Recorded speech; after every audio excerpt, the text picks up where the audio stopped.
Bien, estamos en el cuarto domingo de Cuaresma y claramente es una Cuaresma diferente, es una Cuaresma particular. Pareciera como si el mundo entero hubiera entrado en el desierto cuaresmal, obligado por la peste, por la pandemia, ¿verdad?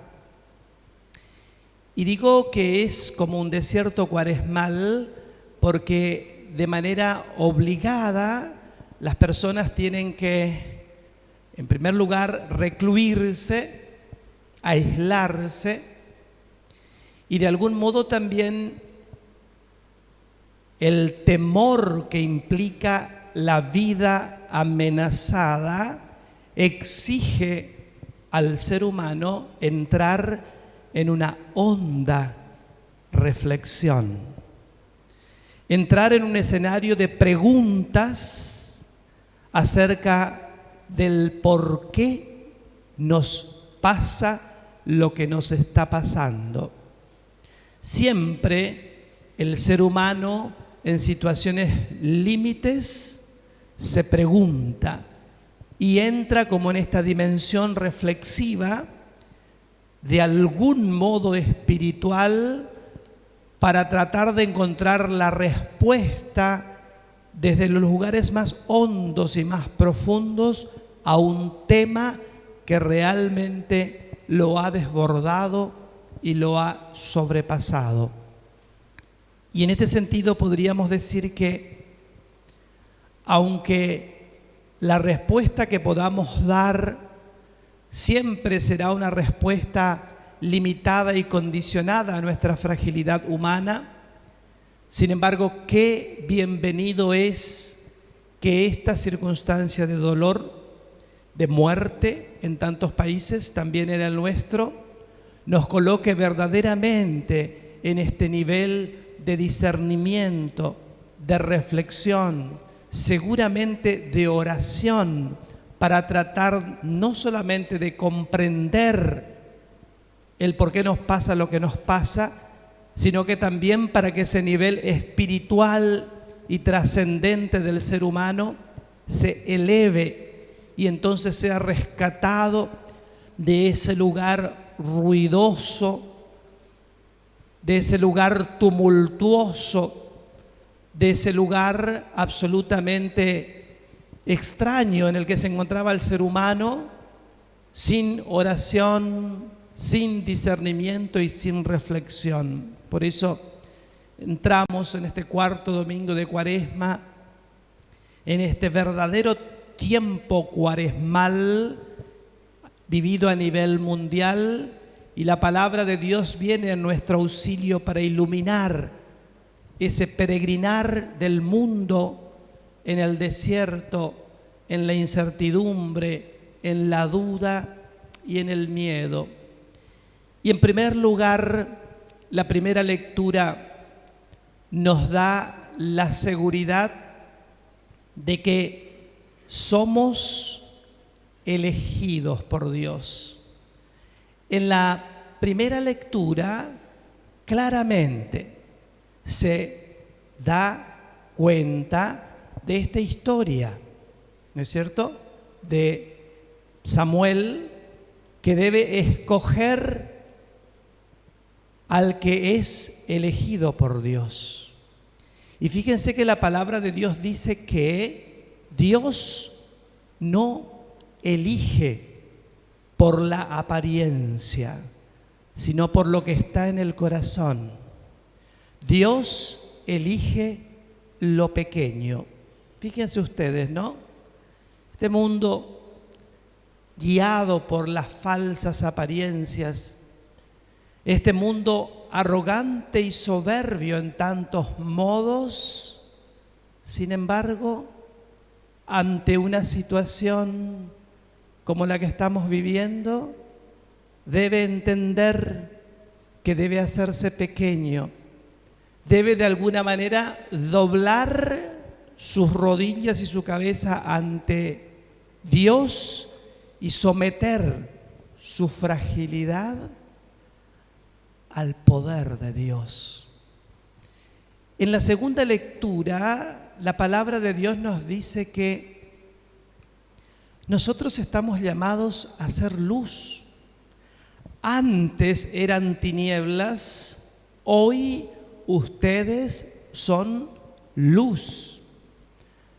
Y de nuevo, el ser humano se ha olvidado de esta condición y de esta vocación que Dios nos ha dado para que seamos luz, y se ha sumergido en las tinieblas, porque es verdad que vivimos en un mundo moralmente colapsado. Es verdad que el ser humano se ha vuelto de algún modo extraño para Dios, no porque Dios se haga extraño para el hombre, sino porque el hombre se ha hecho extraño para Dios. Ha perdido el sentido de la trascendencia, ha perdido la espiritualidad, ha perdido los valores fundamentales que siempre acompañaron el caminar de las civilizaciones y que tiene que ver con la fe, que tiene que ver con la oración, que tiene que ver con la palabra revelada. Y se ha engañado el hombre y ha entrado en este escenario de autosuficiencia, de autorreferencialidad, de arrogancia, de egoísmo, y ha pretendido ingenuamente el hombre ocupar el lugar que solo le corresponde ocupar a Dios. Vale decir, la majestad, la soberanía, la potestad absoluta y el control de la creación es de Dios. Cuando el hombre piensa que él puede controlar la creación y manejarla a su antojo, cuando el hombre piensa que puede manipular lo creado, violando y transgrediendo todos los valores y principios objetivos que vienen de la ley natural y del orden de la creación, comienza la debacle. Por eso la segunda lectura nos recuerda que nosotros estamos llamados a ser luz, no tinieblas, porque hemos sido rescatados de las tinieblas. Y por eso quizá en este tiempo en el que realmente las tinieblas cubren el mundo, cuando pensamos en países que están sufriendo de manera indecible, como Italia, en el que se cuentan por miles ya los muertos, claramente entendemos lo que significan las tinieblas cuando el hombre verdaderamente pierde el control de lo que creía que controlaba y queda expuesto en su fragilidad, en su vulnerabilidad. Pienso el reclamo que alguna vez Benedicto XVI, Papa emérito, le hizo a Europa. El Papa dijo alguna vez, reclamándole a Europa: pagarás un precio muy alto, Europa, por haber perdido la fe cristiana, por haberte alejado de los valores cristianos. No quiero ser fundamentalista, pero como hombre de fe es lícito preguntarse si lo que nos pasa a los seres humanos nos pasa justamente en sentido de calamidad y sufrimiento. Nos pasa porque perdemos la fe y nos alejamos de Dios. En el Evangelio tenemos el largo relato del ciego de nacimiento que es curado por Jesús frente al estupor, la sorpresa que genera ver que un ciego de nacimiento recuperó la visión. Prestemos atención a los detalles, ¿no es cierto?, del cómo Jesús le devuelve la visión a este ciego de nacimiento. En primer lugar, hace barro, dice Jesús, con su saliva y lo pone sobre los ojos del ciego, e inmediatamente el ciego, al ir a la piscina de Siloé recupera la visión. El barro. El barro nos proyecta al instante creacional del Génesis, en el cual del barro Dios crea al hombre. Ese hombre y esa mujer que pecan y rompen la comunión con Dios y entonces son sumergidos en las tinieblas en la que coloca el pecado al hombre. Y así vaga la humanidad por milenios hasta que viene Cristo, que será quien regenerará y recreará al ser humano, lo hará de nuevo y le devolverá la luz que el hombre había perdido a instancias del pecado original.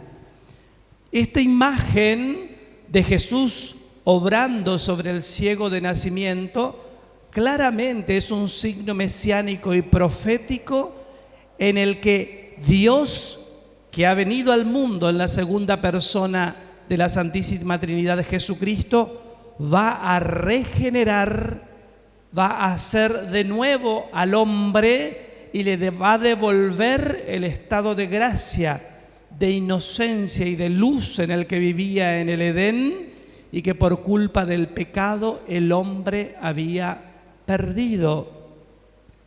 Esa es la imagen, ¿no?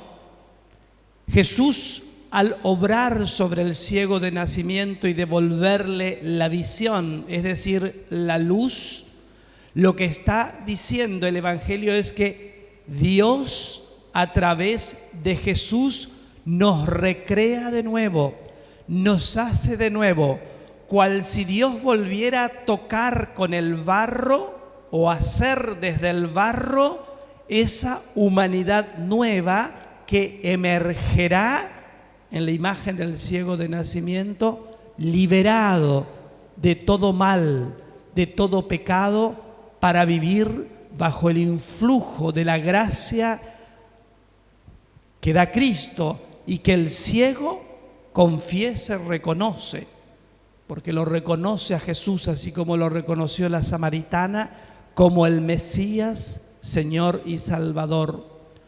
Por lo cual el mensaje que nos deja el Evangelio también, ¿no?, para nuestra vida concreta y práctica: Jesús es el Señor. Él es el autor de la vida y Él es la esperanza que tenemos para ser regenerados. También en esta circunstancia de calamidad debemos volver nuestras miradas hacia Cristo. Debemos dirigir nuestras oraciones al Señor, especialmente en estas circunstancias de oscuridad y de incertidumbre. Debemos pedirle a Jesús que vuelva a nosotros sus ojos de misericordia y nos dé una nueva oportunidad.